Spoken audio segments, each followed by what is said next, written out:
What's a horrifying / creepy experience you have lived through? When I was maybe 19 or 20, I nearly got run off the road on my way home from work one night. No actual accident, but it shook me up, so I pulled off on the shoulder to calm down before continuing to drive. A windowless van pulled up behind me, and a man got out and approached my car. He asked if I was okay, and I told him I was fine, just gathering myself after a scare. He offered for me to wait in the van with his wife and kids. He insisted multiple times that I get in his van. Luckily my door was already locked, and I had only cracked the window to speak with him. Since he parked his van right behind me, and I could see in my rear view there were no visible passengers in his van. I was once at my girlfriend's townhouse, and they had a backyard with a shared fence with a family, or group of families. It was a dark night, but one of those nights when the light of the town reflects off of the clouds, so it's eerily light out. The fence between the townhome and the family house was old and worn out, so you could see through the gaps if you really focused. We heard a blood-curdling scream and oh, followed by an immediate soul-crushing inhale. There was probably 50 feet between the glass sliding door we were at and the fence. They had their floodlights on, and it illuminated the silhouettes of the parents crying. Peering through the fence 50 feet away, you could see a body swaying from the tree. Their son had hung himself and discovered it in the dead of night when their dog ran out to the backyard and activated the floodlights. We could only see through the small gaps in the fence and the shadows of the family experiencing it in real time. Still gives me chills every time I think about it. One night of college, I heard a woman screaming for help. I looked out my window and saw her right next to the street. Keep in mind this is a popular college town and the street was busy and there didn't seem to be anything immediately attacking or endangering her. After a few minutes I was about to go down when a car pulled up and 3 guys got out. I could overhear the convo since it was right out of my bedroom, but she said no one was paying attention and they should try some other apartment. They all jumped in and drove off. A month later an apartment got broken into and 4 people were caught, 1 woman and 3 men. Apparently she was in the house and left the door unlocked and the men then came in and robbed the place. After getting evicted from our apartment, my sister and I lived in a station wagon with our mom for almost a month. One night, we were parked in a lot kind of hidden behind some dumpsters. It was just my sister and me, trying to sleep, when we woke up to someone tapping on the window. It was an old man with a scraggly beard and these wet lesions all over his face. He smiled at us and told us in this raspy voice, "Hey, roll down the window." In the dim light from the street lamp, he looked like a demon pressing his face against the window glass. We shook our heads and held each other as he went around the station wagon checking each door to see if it would open. Eventually, he came back to the rear and this time he wasn't smiling, but looking really angry and demented. He started slamming on the back window and telling us to open the fucking window, you fucking cunts. I remember being terrified that he was going to break the glass with his fists. He suddenly stopped and walked away when an self pulled in and shone its headlights on him. I don't know if it was a cop or a security guard or just someone driving by, but it was enough to scare him away. My sister and I jumped out of the car as the self pulled away. We went to the laundromat and sat in there for the rest of the night. I've seen a lot since I used to live in a bad part of town, but the one that really stood out was when one of the women was literally burnt into a crisp. We were at the church next door, which was at the 2nd floor and had a big window. From the back you could see the woman doing something, but then suddenly he grabbed hold on a live wire. He tensed up, started shaking, and he couldn't let go. People tried getting him down using wooden sticks, but it only caused him to fall down, still clinging on the live wire. I didn't see anything else after him falling down, but our neighbor said his clothes were burnt off, and he was literally charred and unrecognizable. I was driving home from Target at around 8 p.m. at night, and got the feeling the car behind me was following me. I started taking a very weird circuitous way and they stayed behind me, not tailgating, but close enough to not lose me. Finally, they turned and I breathed a sigh of relief. Until I turned on a side street, saw an idling car with its lights off, and the headlights came on, and they started following me again. I was freaking out, and drove as fast as I safely could to the small town police station. When they saw me turn into the parking lot, they sped off. I sat there until my adrenaline calmed down a bit, and then I drove home and promptly burst into tears. Close saint I've ever come to living out a horror movie. When I was 19 I was 7 months pregnant with my oldest daughter. I still lived with my parents and came home after work around 11:30 p.m. I usually checked that the vehicles were locked before going inside, but this night I was overcome with a sense of immense fear. I wouldn't even look towards my parents' vehicles and hurried into the house. 20 minutes later a guy is knocking on our door telling us that my parents' sub was on fire and to get out of the house, saving our lives, and we called 911. There was a serial arsonist on the loose in our town, and when he was caught, and he confessed he admitted to watching me come home that night, and how he was preparing to hurt me in case I had caught him, but I never looked over his direction as he was sitting in my parents' SUV when I had arrived home. It took years before I was able to be out at night alone. When I was about 6, my parents dropped me off at this swimming lesson class. Now this was back in China over 2 decades ago. I remember that class had a lot of students anyways. I was scared of the water and didn't want to go in, and the teacher got frustrated and just tossed me in the deep end. To this day I remember clearly the panic I felt, the sheer fear as I choked and gauged on the pool water as I sunk lower and lower. It felt like ages before the teacher shoved a long pole into the pool for me to grab onto to pull me out. I remember the sensation of panic and edges of my vision getting dark. For several years after, I was so terrified of water going over my face that I had trouble showering and washing my hair. I had to force myself to take a deep breath, go under the water, and scrub as fast as I can, and step out every time my heart rate would go crazy, and I would be on the edge of a panic attack. Anyways, it wasn't till I was in my mid-20s that this even came up during a family visit, and my grandmother told me that when grandpa found out, he got so mad he called in favors from his army buddies, literally old revolutionary soldiers from Mao's days, to go in there with high-ranking government officials to scare the fuck out of that swimming school/teacher. It's more creepy than horrifying. This was right after the mass Las Vegas shooting. I was at my sister's keeping her company. Her husband was out of town, and we had her 2 young children. We were talking about the shooting and how probably a lot of people don't run away at the start of mass shooting. B/C gunfire in real life doesn't sound like it does on TV. At that very moment, we heard this bang bang bang, and I thought it was someone trying to kick in her door. We took the kids to the bedroom and hit the panic button on her security system. It wasn't someone trying to kick in the door. Someone had shot through her front door. My dad used to wake me up in the middle of the night to confront me about the things I didn't do correctly or didn't fulfill to completion.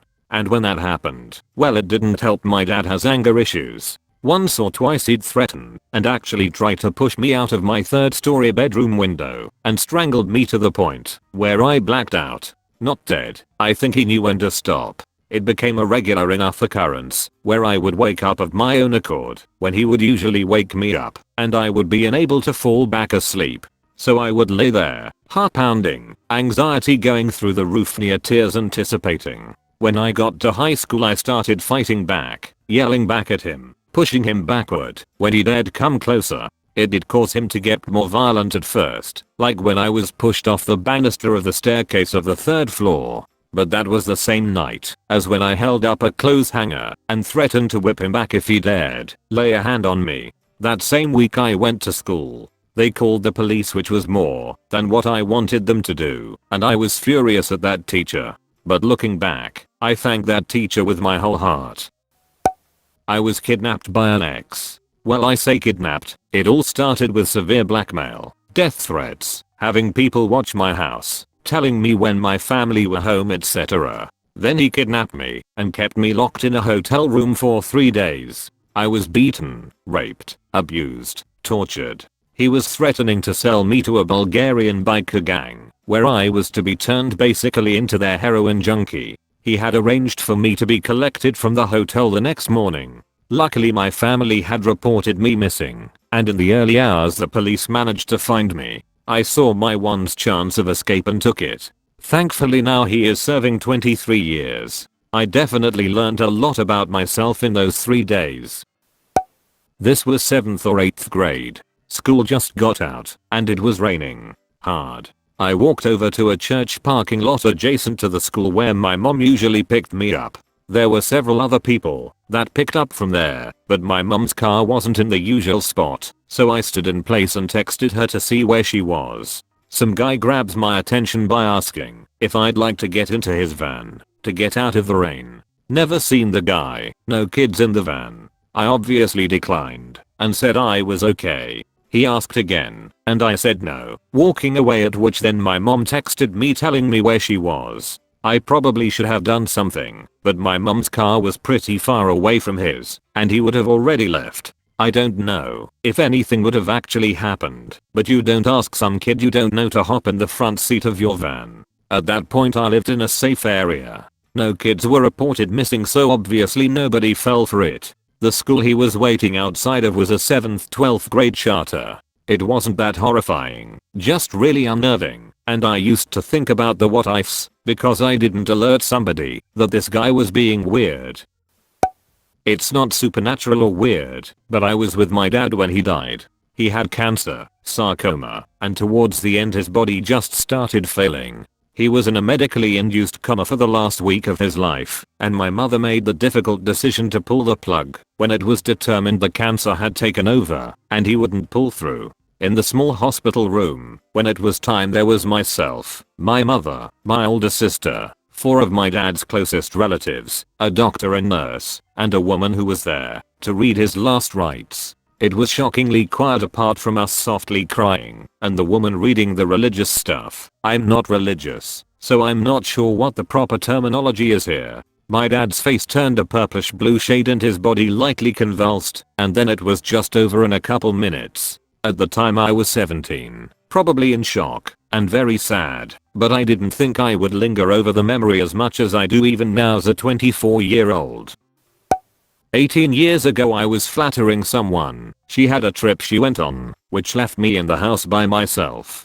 I woke up in the middle of the night. It was almost pitch black, and I looked over and saw someone in my room. I had a huge dose of adrenaline and I tried to yell out in the toughest voice I could, "Who are you?" But I was half asleep and it came out like a pirate. It sounds funny to type that, but in the moment it was terrifying. I rolled over in my double bed to gain about 10 inches of distance between us and tried again, "Who are you?" But again I said At this point I realized any attempt at sounding like a tough guy had just gone out the window and the panic was rising, until I woke up a little bit more and realized I was yelling at my towel that I draped on my computer chair. I find it hilarious now, but at the time it was horrifying. This happened just a few weeks ago, and maybe it will get better with time. But I literally watched my mom die. She was on hospice care for multiple medical issues, but the major thing was she had a stroke leaving her paralyzed and kept developing pneumonia. Back in October, she was sent home from the hospital and we were told that medication was no longer working to treat it and that she shouldn't be brought back in for it. Fast forward to the Sunday before Thanksgiving, and she was sent to the ER for a basic procedure that home health just couldn't do. So she gets to the hospital, and they run tests and everything that could be wrong is high potassium, signs of heart failure, signs of liver and kidney failure. They told us she wouldn't make it through the night. We knew my mom wanted to die at home, but the doctors didn't think she would survive the EMS ride back. Her PCP, which is the greatest doctor ever, personally came in without anyone asking, had the ER do a few things and they agreed she was stable enough to be sent home. Hospice came that night, and my mom did okay for a few days, but then went downhill fast. My dad asked me to stay with him, and luckily I was working remotely. On December 3rd I woke up having a panic attack. I don't remember a dream or anything, and I just knew that was the last day we'd have her. She was doing okay that morning, but was in a steady decline. We were giving her big morphine doses and doing our best, but she just couldn't breathe. She sounded funny, almost like she was snoring, but her oxygen and heart rate was fine. My dad went to check on her 5 minutes later, and I was in there too. At first, we thought everything was okay, but then her pulse was really low and her oxygen dropped to 10. My dad held her and told her it was okay to let go, and her eyes opened and stared directly at me. In 2016 I laid my motorcycle down going about 45 miles per hour. When I knew I was going to wreck, I had just enough time to realize that this was not going to be good. Everything went black, and I came to standing in the middle of the road watching the crash. I watched my body flop across the pavement, and didn't really care. Everything was more real than I've ever known. The colors were brighter and just more. The birds chirped in the most beautiful way you could imagine. Everything was super focused except T-body and bike. They looked different somehow. I don't know how to describe it. I noticed a male presence that I never saw silently pushed me, and I was back in my body. I sat up in the ditch, wiped the blood from my eyes, and slowly got up and started walking for help. I was by myself, couldn't lift my bike, and hadn't told anyone where I was going. I made a lot of mistakes that day, going alone without having my license, taking back roads I wasn't familiar with, not wearing gear, not wearing a helmet, etc. I was dumb, but that experience changed my life. No one ever believed me about this story, only one friend from my childhood who is told about it. Close to where my childhood home was, there was a street with half the houses derelict and an old empty fruit shop at the end. In England all streets have an alley for trash at the back. The space behind the old fruit shop was just full of trash bags and plastic bags everywhere all over the floor. We used to play hide and seek there, but it was a little creepy, so it was rare. One night, I dreamed I was walking home, and it was getting dark, and I took a shortcut down that alley, and had to wade over the ankle-deep trash bags behind the fruit shop. It was dark by then, and my foot slid on something. I looked down, and saw a pale, creepy face of a dead man in a clear plastic bag. I woke up drenched. It was creepy as fuck. The next day on my way home from school there was police tape all around the street. The police were there because they'd found a body amongst the trash behind the fruit shop. Still think about it all the time. Scariest coincidence ever. This happened just a few weeks ago, and maybe it will get better with time. But I literally watched my mom die. She was on hospice care for multiple medical issues, but the major thing was she had a stroke leaving her paralyzed and kept developing pneumonia. Back in October, she was sent home from the hospital and we were told that medication was no longer working to treat it and that she shouldn't be brought back in for it. Fast forward to the Sunday before Thanksgiving, and she was sent to the ER for a basic procedure that home health just couldn't do. So she gets to the hospital, and they run tests and everything that could be wrong is high potassium, signs of heart failure, signs of liver and kidney failure. They told us she wouldn't make it through the night. We knew my mom wanted to die at home, but the doctors didn't think she would survive the EMS ride back. Her PCP, which is the greatest doctor ever, personally came in, without anyone asking, had the ER do a few things and they agreed she was stable enough to be sent home.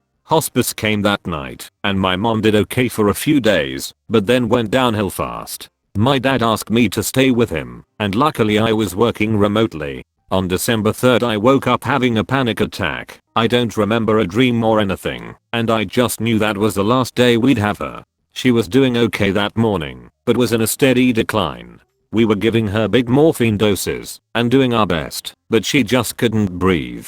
She sounded funny, almost like she was snoring, but her oxygen and heart rate was fine. My dad went to check on her 5 minutes later, and I was in there too. At first, we thought everything was okay, but then her pulse was really low and her oxygen dropped to 10. My dad held her and told her it was okay to let go, and her eyes opened and stared directly at me.